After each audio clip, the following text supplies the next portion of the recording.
Bonjour à tous. Je vais essayer en 20 minutes de parler des conseils et astuces pour réaliser une CPRE. Je vais commencer par l'histoire de la CPRE. En fait, la première CPRE a été faite en 1967. À l'époque, il n'y avait aucun moyen d'imagerie ni de sérologie pour le diagnostic des ictères cholestatiques. Elle est restée purement diagnostique jusqu'à 1974, date à laquelle on a fait la première sphinctérotomie endoscopie. La première prothèse biliaire a été mise en place en 1979. Le taux de succès de la CPRE varie selon les institutions. Les complications sont fréquentes et imprévisibles, avec un taux de mortalité qui peut atteindre les 6%, d'où la nécessité de bien réviser les indications avant de se lancer dans la procédure. La CPRE a laissé sa place aux moyens d'imagerie pour le diagnostic des ictères. De ce fait, elle n'est réalisée qu'à visée thérapeutique. La salle de CPRE doit comporter une colonne vidéo avec un bistouri électrique, un amplificateur de brillance et un respirateur d'anesthésie. Pour le matériel utilisé, on a besoin d'un fibroscope latéral, avec le caméra, la lumière et le canal opérateur sur le côté latéral du bout distal de l'endoscope. Au niveau des poignets, à côté des manettes habituelles, on trouve l'éracteur qui permet de bouger les accessoires insérés dans le canal opérateur vers le haut et vers le bas.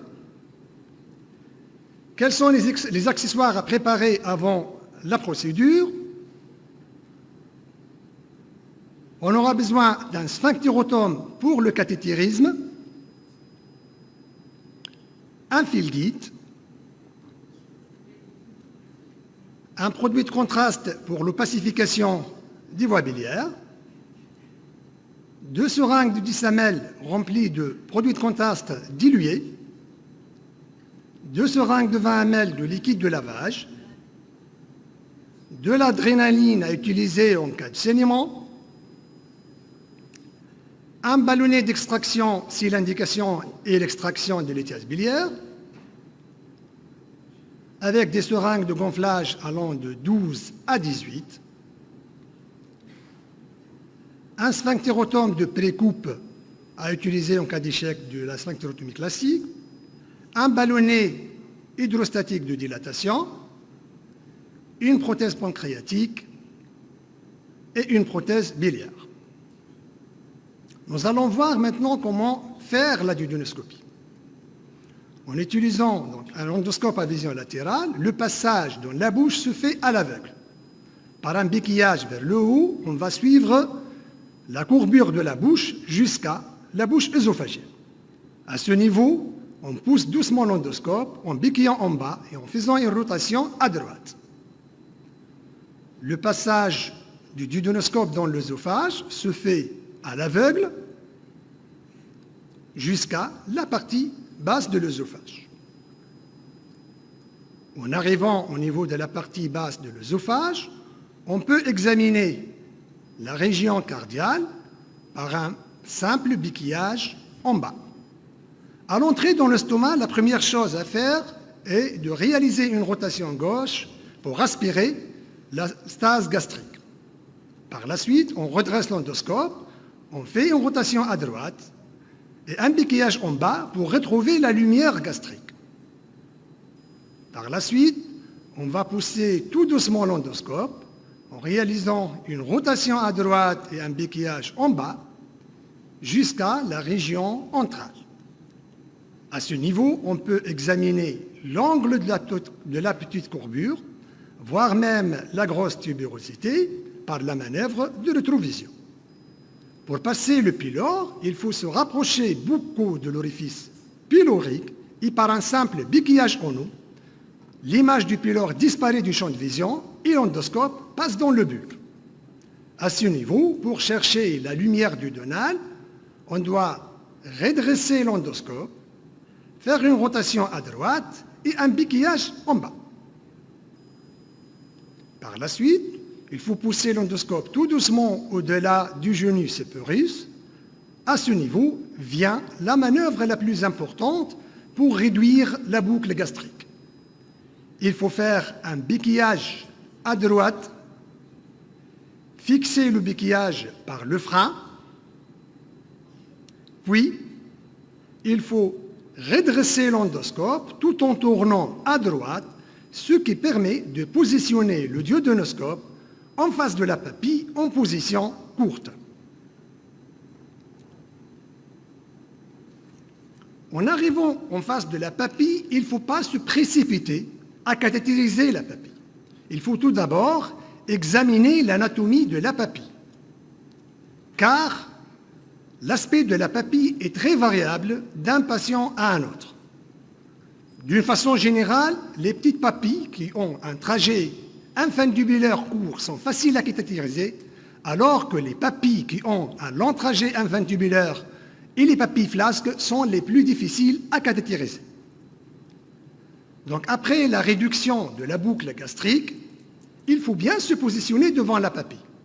Le béquillage en haut permet de se rapprocher de la papille. Le béquillage en bas permet de s'éloigner de la papille. Le béquillage à droite permet de se positionner à droite de la papille, alors que le béquillage gauche permet de s'éloigner ou de mettre l'endoscope du côté gauche de la papille. Enfin, pour avancer au-dessous de la papille, il faut pousser l'endoscope. De même, les rotations à droite et à gauche reproduisent les mêmes effets du béquillage latéral. Pour passer au-dessous de la papille, il faut pousser l'endoscope et pour monter au haut, il suffit de reculer vers l'arrière. Pour accéder à la voie biliaire principale, il faut diriger le sphinctérotome à 11 heures. Alors que pour accéder au canal pancréatique, il faut diriger le canal pancréatique vers 1 heure. Donc, pour cathétériser la voie biliaire principale, l'endoscope doit être placé au-dessous et à droite de l'orifice ampulaire. De ce fait, le sphinctérotome sera dirigé à 11 heures. Alors, pour cathétériser le versant, l'endoscope doit être plutôt placé au même niveau que l'orifice ampulaire, du côté gauche, et de ce fait, le sphinctérotome serait dirigé entre 1 heure et 4 heures. Nous allons voir maintenant les différentes techniques de cathétérisme. Et nous commençons par le cathétérisme standard, qui peut être fait par l'injection de produits de contraste, la technique de fil guide ou la combinaison des deux techniques. La technique de fil guide a permis d'augmenter les taux de succès et de diminuer les taux de pancréatite aiguë. Un exemple de cathétérisme standard, chez un patient ayant un cholangiocarcinome du bas cholédoque, il faut se placer donc au-dessous et à droite de l'orifice ampulaire. De ce fait, le sphinctérotome est dirigé donc à 11 heures. On pousse le fil guide, on confirme la position du fil guide sur la scopie, puis on suit par le sphinctérotome, on opacifie pour vérifier l'obstacle, puis on complète l'examen par la sphinctérotomie et la mise en place d'une prothèse biliaire. Avant de se précipiter sur le cathétérisme, il faut une bonne analyse du trajet de l'infundibulum au-dessus de l'orifice ampulaire. Car ce trajet n'est pas toujours rectiligne, il peut avoir un trajet sinueux et il peut rendre dans ces situations le cathétérisme plus difficile. Sur cette image, on voit que la direction du sphinctérotome et l'orifice ampulaire ne sont pas dans la même direction. Il faut alors ajuster la position par un béquillage à gauche pour que le sphinctérotome et l'orifice ampulaire soient dans la même direction. Après l'introduction du cathéter dans l'orifice ampulaire, on remarque par la suite, après l'introduction, que le trajet du sphinctérotome et de l'infundibulum ne sont plus dans la même direction. Il faut alors ajuster la position par un béquillage plutôt à droite pour que le cathéter et le trajet infundibulaire soient dans la même direction.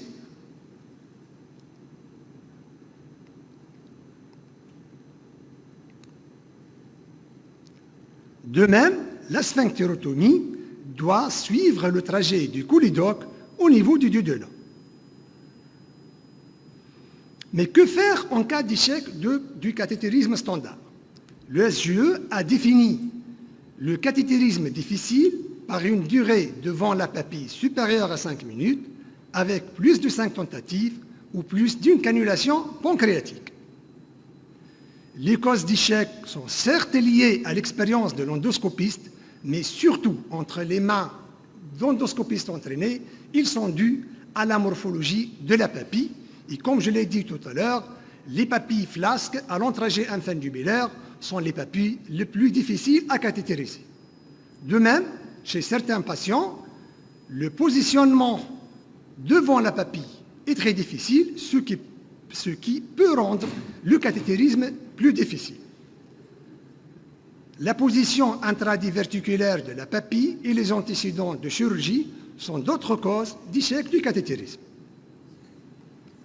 Pour améliorer le positionnement devant la papille, on peut être amené à changer soit la position du malade, soit à se positionner en position longue ou semi-longue. Nous allons maintenant voir les différentes techniques de cathétérisme en cas d'échec du cathétérisme standard. Et je vais commencer tout d'abord par la technique du double fil guide.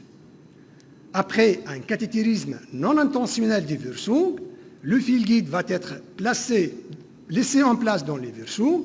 On va retirer le sphinctérotum, monter un autre fil guide sur et essayer de cathétériser la voie biliaire principale par ce deuxième fil guide. Une vidéo qui illustre cette technique, donc, on a remarqué que le fil guide passe dans le Wirsung comme l'illustre l'image scopique. On garde le fil guide en place, on retire le sphinctérotum, on monte un deuxième fil guide. En ajustant la position, il faut toujours se placer au-dessous et à droite de la papille, ce qui permet de diriger le sphinctérotum à 11 heures, ce qui permet de cathétériser la voie biliaire principale, comme le montre l'image ici. Donc, le fil guide dans le Wirsung, le deuxième fil guide dans la voie biliaire principale. Après la technique du double fil guide, nous allons voir maintenant le cathétérisme biliaire assisté par prothèse pancréatique. Une vidéo qui illustre cette technique. Chez ce patient ayant une lithiase de la voie biliaire principale, la position au-dessous de la papille était difficile.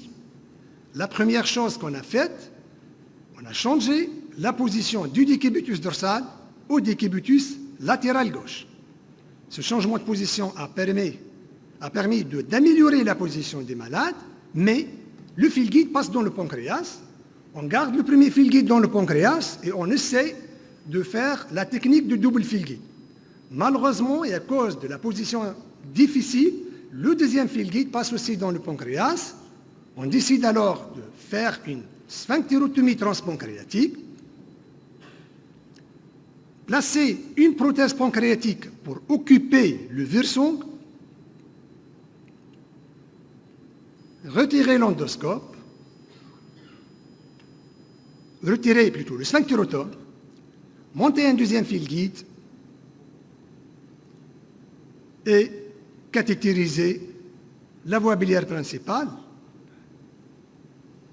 comme l'atteste l'image sur la scopie.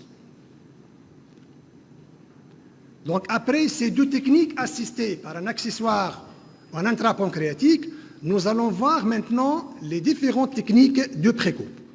En effet, il existe 6 techniques. 3 sont réalisées par le sphinctérotom à pic et 3 sont réalisées par le sphinctérotom classique.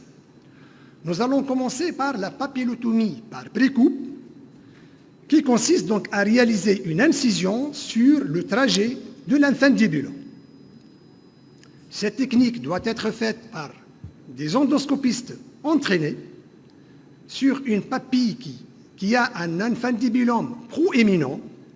Elle peut être faite de haut en bas, comme sur cette vidéo, ou de bas en haut, selon les habitudes de l'endoscopiste, couche par couche, jusqu'à l'exposition du sphincter biliaire et la montée dans la voie biliaire.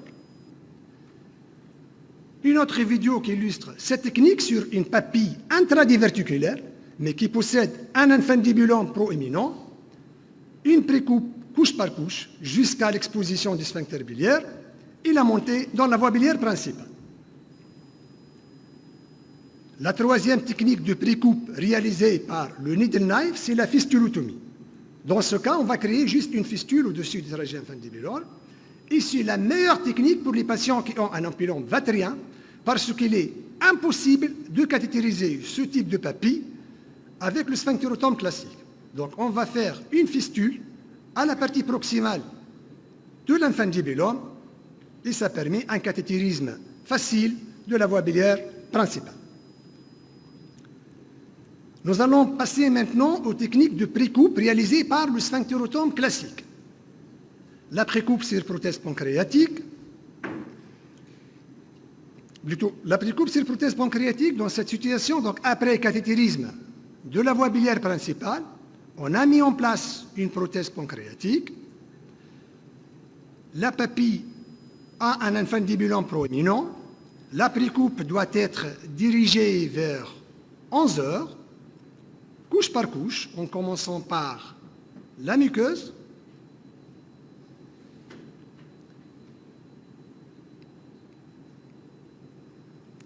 la sous-muqueuse, jusqu'à l'exposition du sphincter biliaire, et enfin, on coupe le sphincter et on passe le fil guide dans la voie biliaire principale.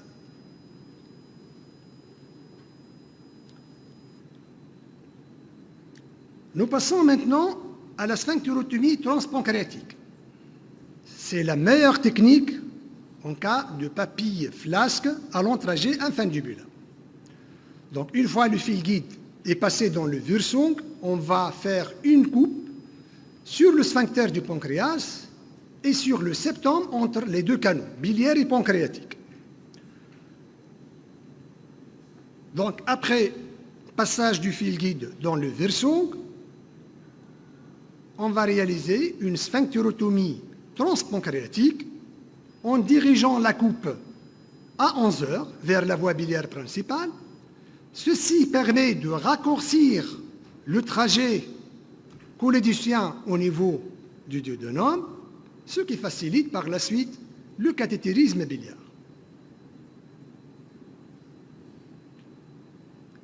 La précoupe Erlangen, dans cette situation, on n'arrive pas à passer le fil guide ni dans la voie biliaire principale, ni dans le Wirsung. On peut remarquer chez cette patiente qu'elle a une papille à long trajet infundibulaire.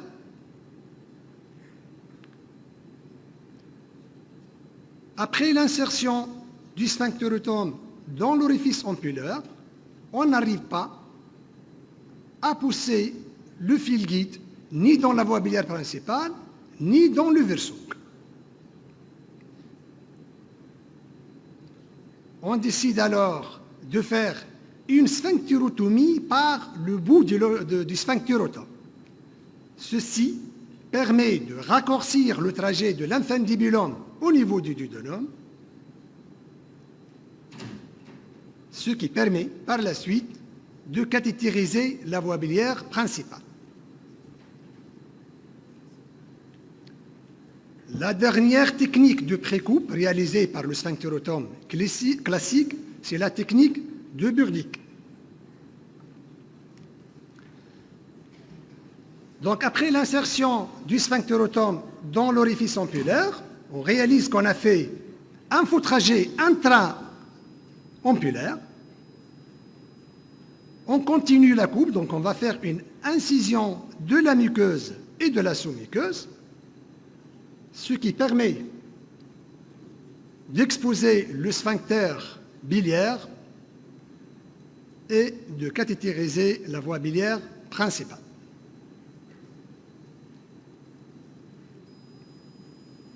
Cette technique, décrite par Burdick en 2002, d'autres publications ont été rapportées avec des taux de succès allant de 75 à 100%. Que faut-il choisir parmi toutes ces techniques?